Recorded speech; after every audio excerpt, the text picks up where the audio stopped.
Dari rahim Jakarta yang tak pernah berhenti bergerak, pada 7 Agustus 1977, lahirlah seorang putra bangsa bernama Kiai Haji Zulfa Mustafa. Beliau adalah putra Kiai Haji Mukorobin dari Pekalongan dan Nyai Hajah Marhumah Latifah dari Kresek, Banten. Dua tanah yang menyimpan akar tradisi, ilmu, dan keteguhan pesantren. Ayah saya santri Tebu Ireng sejak kakek-kakek kami dulu itu baik di Pekalongan maupun di Banten semuanya belajar di pesantren. Sejak muda, beliau ditempa dalam dunia pesantren salaf, menimba ilmu dari para masyaikh besar, di antaranya Kiai Haji Sahal Mahfud dan Kiai Haji Rifai Nasuha di Kajen Pati. Dari sana, lahir sosok ulama yang mendalam dalam usul fikih, lembut dalam tutur, dan indah dalam syair. Dalam dirinya mengalir sanad keilmuan para ulama besar Nusantara. Sebagai keponakan Kiai Haji Maruf Amin dan cicit kemenakan Syekh Nawawi Al-Bantani, Kiai Haji Zulfa Mustafa tumbuh dalam garis ilmu, adab, dan pengabdian. Syair-syair Arabnya bukan sekedar rangkaian kata-kata. Ia adalah doa, nasihat, dan cahaya dakwah yang menyentuh hati.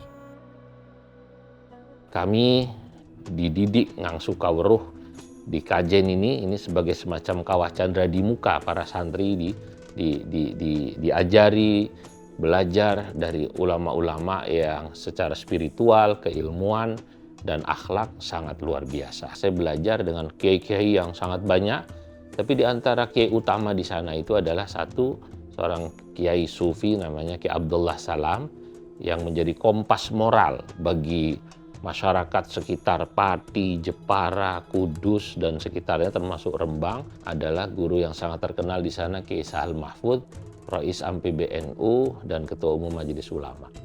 Sebagai ulama, Kiai Haji Zulfa Mustafa tidak hanya hadir di mimbar-mimbar ilmu. Beliau menjelajahi Nusantara dari kota-kota besar hingga pelosok desa, menyapa umat, merawat ukhuwah, dan meneguhkan Islam rahmatan lil alamin. Salah satu keistimewaan dakwah Kiai Zulfa Mustafa adalah keluasan jangkauannya.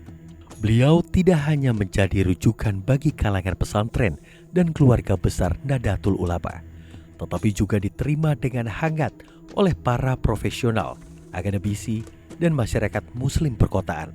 Dengan bahasa yang teduh dan pemikiran yang mencerahkan, beliau mampu menghadirkan nilai-nilai Islam yang relevan bagi berbagai lapisan masyarakat. Dari pesantren hingga pusat-pusat kota, dari majelis ilmu hingga ruang-ruang profesional, dakwah beliau menjadi jembatan yang mempertemukan hasanah keilmuan Islam dengan kebutuhan umat di era modern. Kiprah beliau juga melintasi batas negeri. Beliau bertemu dengan ulama-ulama dan tokoh-tokoh muslim di berbagai belahan dunia, mulai dari Asia, Afrika, Eropa, Australia, hingga Amerika. Keilmuan Kiai Haji Zulfa Mustafa dikenal dan diakui di berbagai benua. Saat ini, beliau mengemban amanah sebagai Wakil Ketua Umum PBNU dan Ketua Komite Fatwa BPJPH. Dua amanah besar yang menunjukkan keluasan ilmu, keteguhan sikap, dan komitmen beliau dalam menjaga umat, agama, dan bangsa. Bagi beliau, Islam dan Indonesia bukan dua jalan yang terpisah. Keduanya adalah harmoni. Cinta kepada tanah air adalah bagian dari iman, dan menjaga NKRI adalah bagian dari pengabdian. Banyak orang yang seringkali salah memahami ya, NU dianggap sebagai organisasi keagamaan saja atau sosial saja tanpa kemudian punya andil di bidang non itu. Saya ingin katakan NU betul adalah organisasi sosial keagamaan, tapi Nahdlatul Ulama sangat konsen ya kepada kondisi bangsa secara umum, termasuk dalam kehidupan politiknya. Memang NU tidak berjalan pada politik praktis. NU berjalan pada politik etik dan moral. Ketika ada program-program pemerintah yang baik, NU pasti akan mendukung, mengawal program itu. Ya, menyampaikan kepada umatnya, ini program pemerintah baik dan kita harus mendukung sampai tuntas. Tapi ketika misalnya ada sesuatu yang sudah keluar dari relnya, keluar daripada tujuannya, atau katakanlah ada yang tidak sesuai dengan tujuan kemaslahatan itu, maka NU harus tetap bisa memberikan masukan, ya kritikan yang membangun kepada pemerintah. Posisi NU di hadapan pemerintah itu mitra kritis, bukan oposisi total atau bukan tukang stempel pemerintah. Pastinya program pemerintah yang baik harus kita dukung. Tapi ketika ada yang tidak baik, harus kita kritisi. Tentu dengan cara-cara keulamaan. Karena NU itu adalah organisasi ulama. Namanya saja Nahdlatul Ulama. Selain NU itu adalah penyeimbang moral dan etika. Ya, kita ingin NU menjadi kompas moral bagi bangsa dan negara ini. Melalui kitab Itafu Ummati Al-Muqtafa, persembahan untuk umat Kanjeng Nabi Sallallahu Alaihi Wasallam, Kiai Haji Zulfa Mustofa mempersembahkan karya yang lahir dari cinta kepada Rasulullah Sallallahu Alaihi Wasallam. Sebuah karya yang mengalir dari hati untuk menerangi umat dengan ilmu, akhlak, dan semangat perjuangan. Kitab Itafu Ummatil Muqtafa merupakan karya yang ditulis dalam rentang waktu kurang lebih 8 tahun. Penyusunan kitab tersebut dimulai sejak masa pandemi COVID-19 dan menjadi bagian dari beberapa karya ilmiah yang berhasil beliau selesaikan dalam periode tersebut. Alhamdulillah, saya bisa menyelesaikan menulis sebuah kitab yang saya beri nama Ithafu Ummatil Muqtafa. Yang kalau diterjemahkan bebas, ini adalah pemberian hadiah buat umat Kanjeng Nabi Muhammad SAW. Berisi 4 kitab, ya. 3 itu di bidang fikih dan usul fikih, yang satunya di bidang biografi sejarah Syekh Nawawi Al-Bantani. Dalam kitab ini saya menjelaskan tentang bagaimana ulama-ulama Indonesia berfatwa atau menjelaskan hukum, karena fatwa itu maknanya menjelaskan hukum.